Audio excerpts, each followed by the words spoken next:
AI যবে থেকে বাজারে এসেছে তবে থেকেই যেন ডিজাইনারদের একটা ধারণা যে এআই দিয়ে সমস্ত কিছু তৈরি করে ফেলবো। চলুন আজকে দেখাবো আপনি কিভাবে চ্যাট জিপিটিকে ইউজ করবেন, ফ্রি চ্যাট জিপিটি, এবং চ্যাট জিপিটিকে ইউজ করে কিভাবে আপনি তারপরে সেই ডিজাইনটাকেই ক্যানভাতে নিয়ে যাবেন, নিয়ে যাওয়ার পর আপনি একটা এডিটেবল ক্যানভা ডিজাইন বানাতে পারবেন, সমস্ত কিছু এডিট করতে পারবেন। সামান্য একটু চেঞ্জেসের দরকার আছে, সত্য মিথ্যা কত কি পরিবর্তন হয়, কি হয় না হয়, সমস্ত কিছু এই ভিডিওতে দেখে নেব।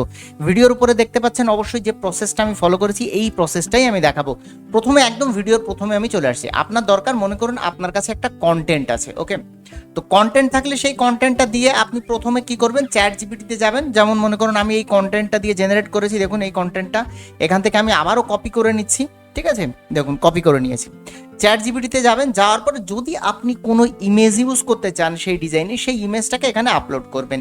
অ্যাজ ফর এক্সাম্পল আমি আমার ইমেজটা ইউজ করছি এখান থেকে, দেখুন আমি এখান থেকে আমার যে কোনো একটা ইমেজ আমি ইউজ করছি, সাপোজ এই ইমেজটাকে ইউজ করছি, ওকে। ইমেজ এখানে আপলোড করে দিলাম, এখানে প্লাস বাটনে ক্লিক করব, ক্লিক করার পরে দেখুন অলরেডি এখানে ক্যানভা আসছে। এই ক্যানভাটা আপনার কিন্তু আসবে না, আপনার কিন্তু নিয়ে আসতে হবে। কিভাবে নিয়ে আসবেন ভালো করে বলে দিন।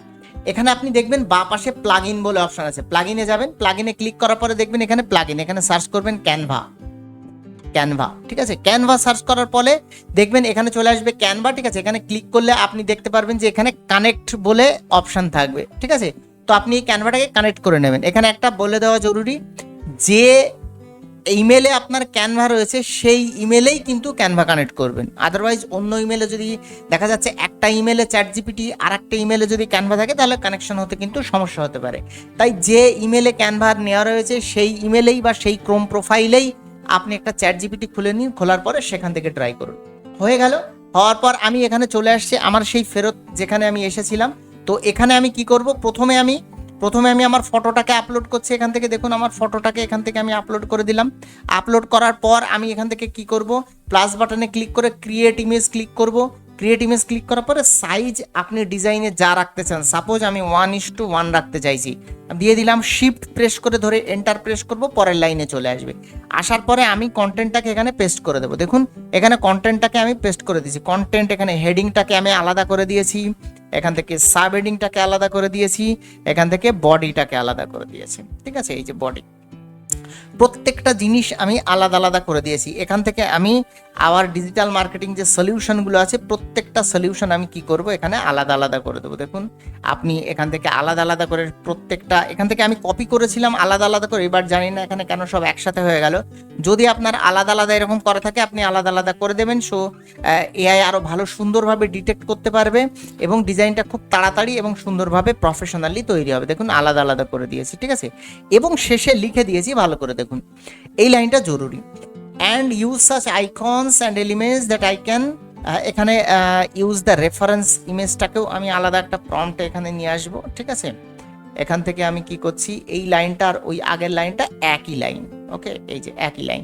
এখানে আমি বলে দিয়েছি and use such icons and elements that I can easily find and edit from Canva। এমন কোনো আইকন এবং এমন কোনো এলিমেন্ট ইউজ করবেন যেটা আমি সহজেই ক্যানভাতে খুঁজে পাই এবং সেটাকে এডিট করতে পারি। এই কমান্ড এই প্রম্পটটা কিন্তু অবশ্যই দিতে হবে। এবার আমি এন্টার প্রেস করে দেবো এবং একটু ওয়েট করে নেবো, দেখবো এআই আমাকে কি রেজাল্ট দেয়। দেখুন এখানে কিন্তু সুন্দরভাবে তৈরি করে দিয়েছে, আমার ফটো ইউজ করে, সুন্দর সুন্দর এলিমেন্টস ইউজ করে এখানে সমস্ত কন্টেন্ট যা কিছু আমি দিয়েছিলাম সব কিছু কিন্তু এখানে তৈরি করে দিয়েছে। এখন আপাত দৃষ্টিতে আপনার মনে হতে পারে, স্যার তাহলে আমার গ্রাফিক ডিজাইন শেখার মানেটা কি? গ্রাফিক ডিজাইন শেখার মানে হলো, বাই চান্স যদি এই কন্টেন্টগুলোকে আপনার এডিট করতে হয়, আপনি এআইকে কমান্ড করে কিন্তু এডিট করতে পারবেন না। পারলেও এটা অনেক সময় সেই রেজাল্ট দেয় না যেটা আপনি স্যাটিসফ্যাকশন লেভেলে আসে, ঠিক আছে। আবার অনেক সময় আইকনগুলোকে চেঞ্জ করতে হতে পারে, কালারগুলোকে চেঞ্জ করতে হতে পারে, ঠিক আছে, পজিশনিং চেঞ্জ করতে হতে পারে। সো এআই দিয়ে আপনি বেসিক্যালি একটা ডিজাইন তো জেনারেট করে নিতে পারবেন, বাট এগুলোর ভালো ব্র্যান্ডিং এবং ভালো অ্যালাইনমেন্ট মেনটেন করা বা ফিল নিয়ে আসা, হিউম্যান টাচের ফিল নিয়ে আসা, সেটা কিন্তু টাফ হয়ে যায়। এখন এটাকেই আপনি যদি লেখেন মেক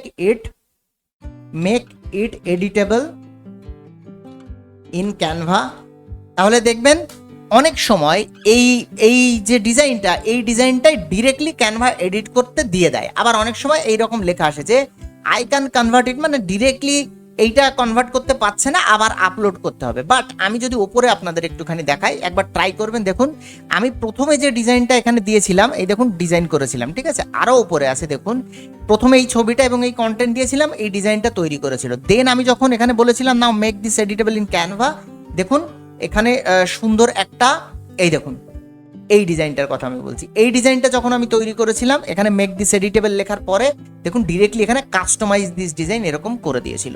তো মাঝে মাঝে কাজ করে, মাঝে মাঝে কাজ করে না, কোনো অসুবিধা নেই, আমি দেখিয়ে দিচ্ছি। যদি কাজ না করে ডিরেক্টলি অপশান পেয়ে গেলে তো ভালো, যদি কাজ না করে আপনি ফটোটাকে কি করবেন, ডাউনলোড করবেন। ডাউনলোড হয়ে গেল, দেন আপনি কি করবেন, এখান থেকে চলে আসবেন, আবার আপলোড করবেন ফটোটাকে, এখানে প্লাস বাটনে ক্লিক করে এখান থেকে ফটোটাকে আপলোড করে দেবেন।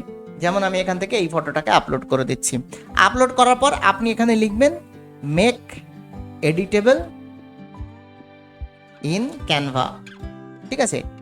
দেওয়ার পরে দেখবেন আপনার ইমেজটাকে অ্যানালাইজ করা হচ্ছে। অ্যানালাইজ করার পরে দেখুন প্রিপেয়ারিং টুল এবং ক্যানভা অ্যাক্টিভেট হয়ে গেছে।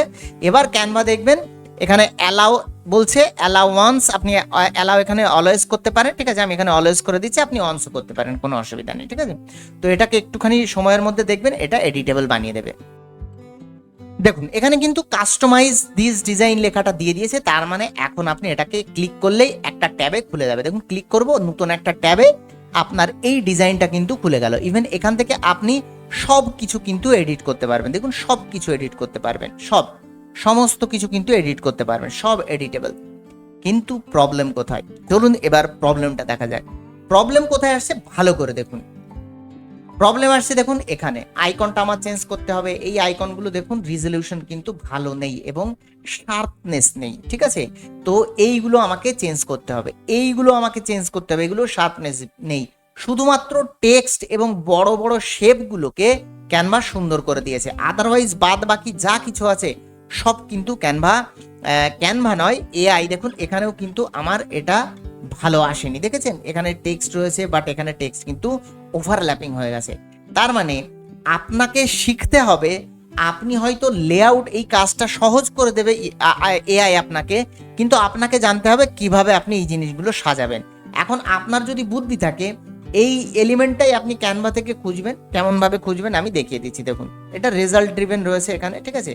এই এলিমেন্টটা খুঁজবেন, মনে করুন এখানে লিখবেন 3D রকেট, 3D রকেট খুঁজুন। দেখুন 3D রকেট পেয়ে যাবেন এখানে। দেখুন এই ধরনের বহু ধরনের 3D রকেট আছে, ঠিক আছে। এই দেখুন এই ধরনের প্রচুর আছে।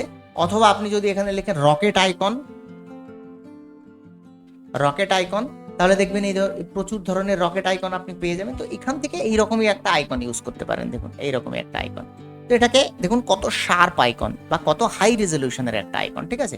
আপনি এইরকম একটা আইকন খুঁজুন, এইরকম জায়গাতে সাইজটাকে মেনটেন করুন এবং এটাকে আপনি এখানে দিয়ে দিন। দেওয়ার পর এই লেখাটাকে এখানে নিয়ে আসুন। এই পোর্শনটা পরে ডিলিট করবেন, ঠিক আছে। সো এখান থেকে আপনি যদি এটাকে ডিলিট করে দেন, প্রত্যেকটা লেখা একই রকম থাকবে। আপনি আইকনগুলোকে এখানে সাজিয়ে দেবেন। এর জন্য আপনার ডিজাইন সেন্স দরকার। এই যে অ্যালাইনমেন্টগুলো করা আছে সুন্দর করে, এটার জন্য আপনার ডিজাইন সেন্স দরকার। আপনি এটাকে আরো কিভাবে ক্রিয়েটিভ করবেন সেটার জন্য আপনার ডিজাইন সেন্স দরকার। আপনি এটাকে কেন বড় করবেন এরকম ভাবে এবং সাইডে দেবেন সেটার জন্য আপনার ডিজাইন সেন্স দরকার। আপনার এইরকম জেনেরিক রেজাল্ট যেভাবে তৈরি হয়েছে সেটাকে আরো সুন্দর কিভাবে করবেন তার জন্য আপনার কিন্তু ডিজাইন সেন্স দরকার। তো যদি আপনি মনে করেন যে আপনি শুধু এআই জানবেন আর ডিজাইন হয়ে যাবে, দ্যাটস নট পসিবল, ঠিক আছে। অনেক কিছু চেঞ্জের দরকার হয়, সব কিছু কিন্তু এআই পারে না। যেমন এখানে আমার এই টিক চিহ্নগুলো কিন্তু একটা আইকন দরকার, এই আইকনগুলো আমার চেঞ্জেসের দরকার। দেখুন নিচের এই শ্যাডোটাও কিন্তু খুব সুন্দর আসেনি, এটাও চেঞ্জেসের দরকার। এআই আপনাকে জিনিস প্রেজেন্ট করে দিতে পারে সুন্দর করে, বাট সেটাকে প্রফেশনাল করার দায়িত্ব কিন্তু সম্পূর্ণ আমার এবং আপনার। তাই বলছি এআইকে আপনি সাথে নিয়ে চলুন, এআইকে শিখুন কিভাবে আপনি ডিজাইনের সেন্সগুলোকে আরও ভালো করবেন, কিভাবে আপনি ক্রিয়েটিভ তৈরি করবেন। বাট এআই এর উপরে সম্পূর্ণভাবে ডিপেন্ডেবল হবেন না, কারণ এআই এর কিন্তু একটা জায়গাতে গিয়ে আপনার রেজাল্ট একই রকম আসবে। এআইকে ক্রিয়েটিভিটি বললে তবেই এআই ক্রিয়েটিভিটি তৈরি করতে পারবে।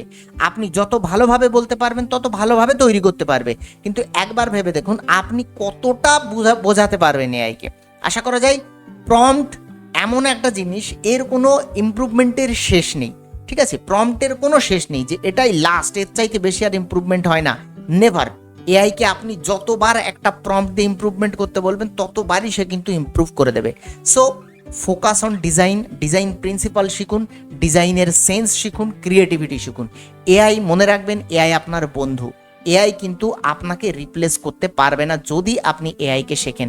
আর যদি আপনি এআইকে না শেখেন তাহলে কোনো না কোনো দিন এআই শেখা কোনো পাবলিক আপনাকে রিপ্লেস করবে, এটা শিওর। ভিডিওটা কেমন লাগলো অবশ্যই কমেন্ট সেকশনে জানাবেন।